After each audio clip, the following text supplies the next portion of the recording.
The Ottawa Charge and Vancouver Goldeneyes made a six-player trade on Sunday night, headlined by two-time Walter Cup champion Michela Cava. Let's talk about it.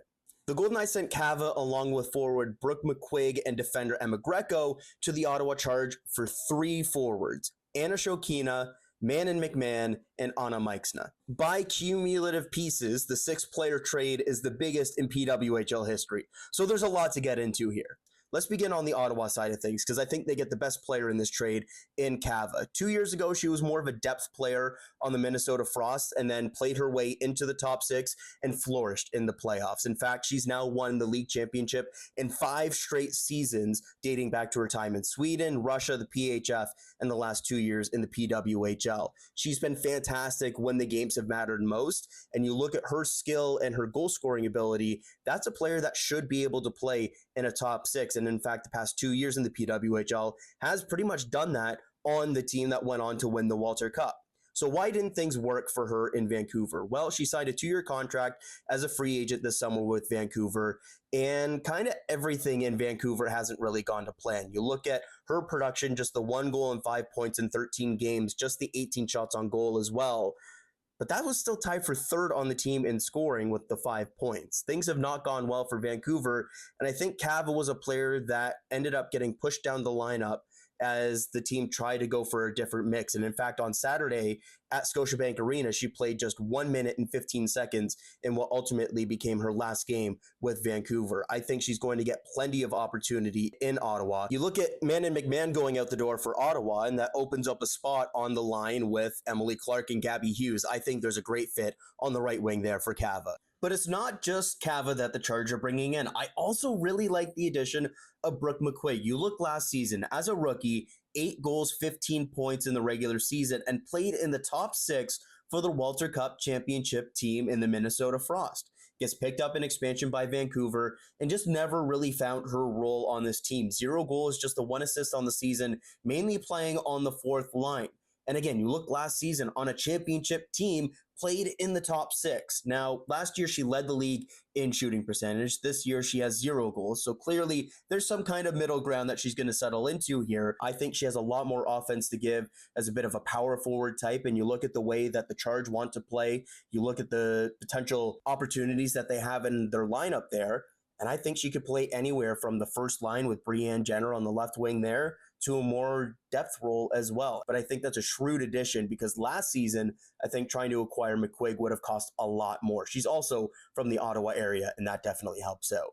And finally, on the Ottawa front, you also get Greco, and she's not going to move the needle a ton in this trade. The 2 players I already talked about are definitely the key pieces there. But Vancouver, they had an extra defender now with Nina Jobe-Smith coming back from LTIR. Didn't really need Greco there. Wasn't playing a lot as the 7th defender. I think she's a solid get here just to help boost the Charge's defensive depth, because you had Kate Riley there. You have Sam Isbell there. I think one more addition there is a legit PWHL defender to rotate in on that bottom pairing. Certainly doesn't hurt.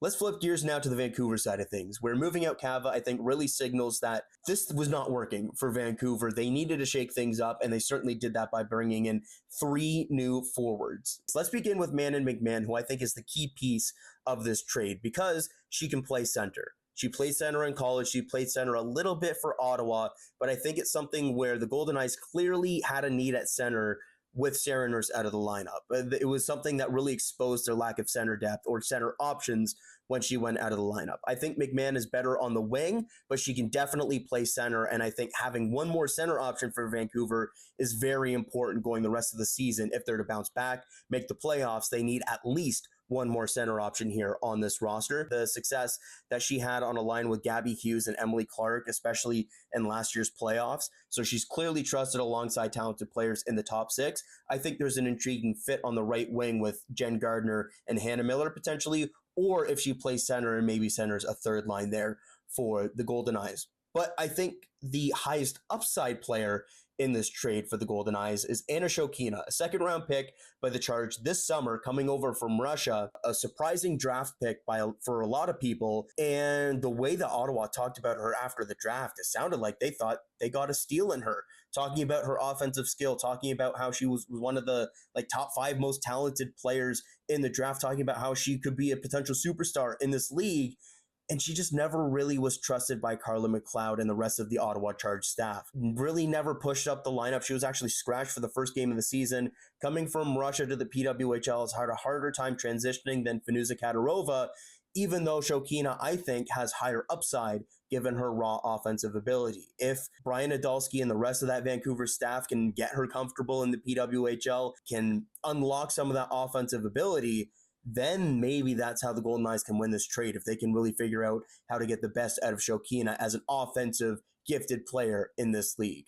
And finally, here in this trade for Vancouver, Anna Meixner, a former MVP in the Swedish league. That offense is not translated to the PWHL, but she's still a hardworking bottom six player. I think she's somebody that could be a complementary piece higher in the lineup if you really needed her to in a pinch. But I think ultimately she's more of a character kind of grinder type on a third or fourth line here that plays probably the style that Idalski is looking for this team to play. But I think probably the 3 out of 3 edition for the Goldeneyes in this trade. So I think overall, I like this trade more for the Ottawa Charge because I think they're getting a legit top 6 player in Michela Cava when she's on her game, which I think she will find her game again in Ottawa.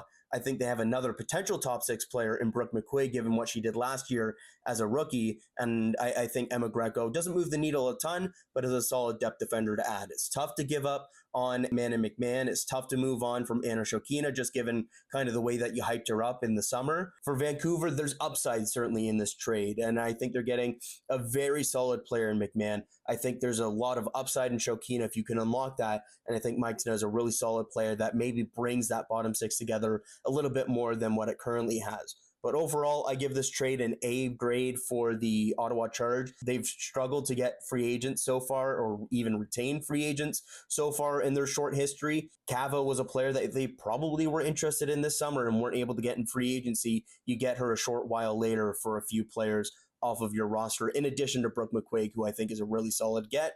For Vancouver, I'm going to give this one a B- grade, where I like the players involved. I like the upside of this involved. But clearly the signing of Cava didn't work out. Claiming McQuigge in the expansion process didn't work out. And I think those are 2 players that ultimately should have worked out. And I think they have to figure out why they didn't work out going forward here. But overall, I think I like the additions in terms of what it does for Vancouver's identity going forwards. But in terms of the impact that these 3 players are going to make the rest of the season, I think the Charge players now in Cava, McQuigge, and Greco are going to make a bigger impact on Ottawa than McMahon, Meixner, and Shokhina are going to make in Vancouver. Again, that's with the caveat that if Shokhina finds her game in Vancouver, that could be a real boomer bust type player for them. Let me know your thoughts either in the replies here on Twitter or if you're checking this out on TikTok in the comments.